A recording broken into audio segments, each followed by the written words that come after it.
Hey everyone, it's Rashida with the Soaring to Wellness team. Thank you so much for tuning in to another fitness tip. In this video, we are going to be talking about different ways that you can perform your swimming or Superman movement, which we may know by many different names. So this is the move where we are laying down on our stomach and we are working on engaging the lower back and the glutes to help us float either the upper body, lower body, or both off of the mat. So we are going to go through some different variations of that, starting from more beginner level variations and then working our way up and even incorporating some props to show some different ways that you can perform the move. So we're going to go ahead and take it down onto our belly. So when you are getting in position for this exercise, you would want to make sure that you have the feet pressed down into the mat, so the toes are pressed down. And then for right now, we're just going to have the hands resting by the side.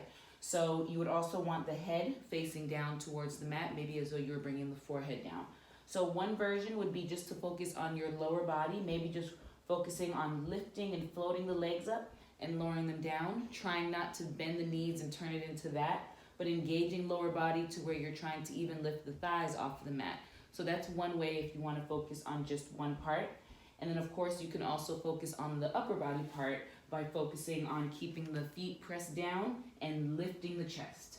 So you wouldn't want to force yourself to go higher than what's comfortable. You would want to again engage the lower body, keep your core engaged, and float the body up in one motion and then lower down. Now you could of course work towards adding both upper and lower body. So for this, you might do one arm, one leg, which is similar to our swimming. It kind of brings us closer to doing that. So you would float left arm and right leg up off the mat, lifting the head as well, keeping the spine in alignment, and then lower back down. So you could switch from side to side and just work on that movement. And then you could work on lifting both arms and both legs at the same time. So this is taking it up to a more advanced level, but if it feels comfortable and you'd like to move there, you can float arms and legs up and then control everything back down, really working from the lower back to get that spinal extension and engaging the glutes. So arms and legs float up. And then of course you could do your swimming, which many of us have seen, where we stay lifted and then we flutter opposite arms and legs and take it through this motion continuously for a certain period of time. So that's another version as well, and then you could bring it down.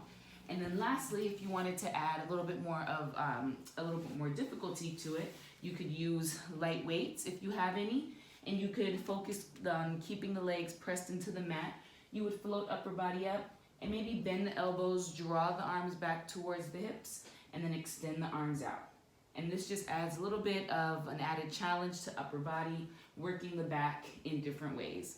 And then once you are done performing whichever version of the exercise you choose, you could slide the palms by the rib cage and then press yourself back into a child's pose, similar to what we do during yoga, just to release that portion of the body that was worked.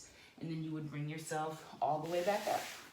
So those are some different ways to perform different versions of a spinal extension, focusing on swimming or Superman or whatever the case is. You can definitely start by breaking up the body part into different areas, breaking up the move into different portions, or you could combine it all together and then add props such as light dumbbells to enhance the difficulty.